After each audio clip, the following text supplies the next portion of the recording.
For over 9,000 years, a household's ability to preserve its own food was the thin line between survival and starvation. If you couldn't keep your harvest stable through the winter, the seasons simply ended your lineage. We currently treat a radical departure from that history as the baseline normal. Modern households outsource 100% of their food processing to centralized supply chains, trusting the local grocery store to act as an infallible safety net. That net is more fragile than it appears. This photograph of a World War II ration book shows what happens when centralized systems are squeezed.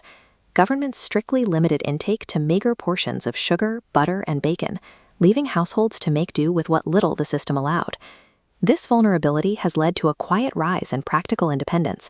Individuals are tearing up lawns for gardens, raising backyard chickens, and building deep pantries to secure their own food supplies. True independence requires remastering the foundational household skills we have surrendered to modern convenience. It is less about doomsday prepping and more about regaining the biological literacy our ancestors used to stay alive.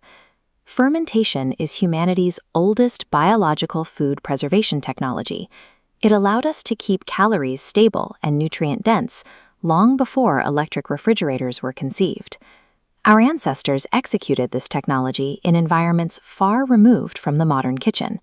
Look at these camels moving through the desert. Historically, people fermented tea, milk, and vegetables in woven baskets and animal stomachs across dusty trails. Reclaiming this technology today starts with kombucha, which requires only 3 common household ingredients. The formula relies on brewed tea, regular sugar, and a living biological matrix, the SCOBY. This process survived centuries of primitive, non-sterile conditions. You do not need a laboratory to succeed with it in a modern home. Many people feel a natural hesitation about intentionally growing microbes in their kitchen. However, a kombucha jar operates as a self-regulating ecosystem.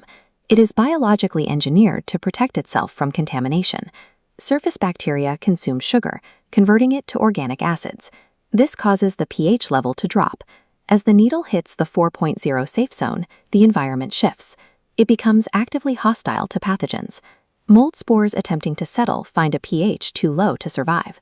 A properly managed kombucha jar functions as a biological fortress, relying on established evolutionary principles to guarantee its own safety. This fortress also produces a significant economic yield. Buying raw wellness drinks at a grocery store costs $3 to $7 a bottle, while brewing at home costs pennies per glass. During fermentation, the jar manufactures a concentrated supply of bioavailable B vitamins, organic acids, and probiotic cultures. Using the continuous brew method mimics the historical cycles of production. By drawing off finished liquid and replacing it with fresh tea, you maintain an uninterrupted supply.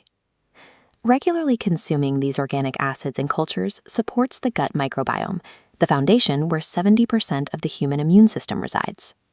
Kombucha is a biological asset that expands over time rather than depleting.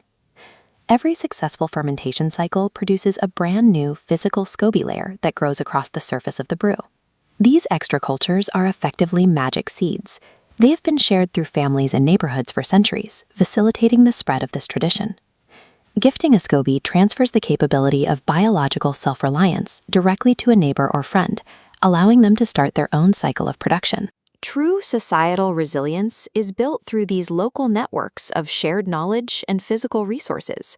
Reclaiming kombucha in the home reduces financial dependency on industrial systems, while restoring a piece of historical autonomy. This practice replaces a single-use consumer habit with a permanent, practical survival skill. To secure the heirloom cultures and the education required to master this ancestral technology, begin your journey at Kombucha Camp.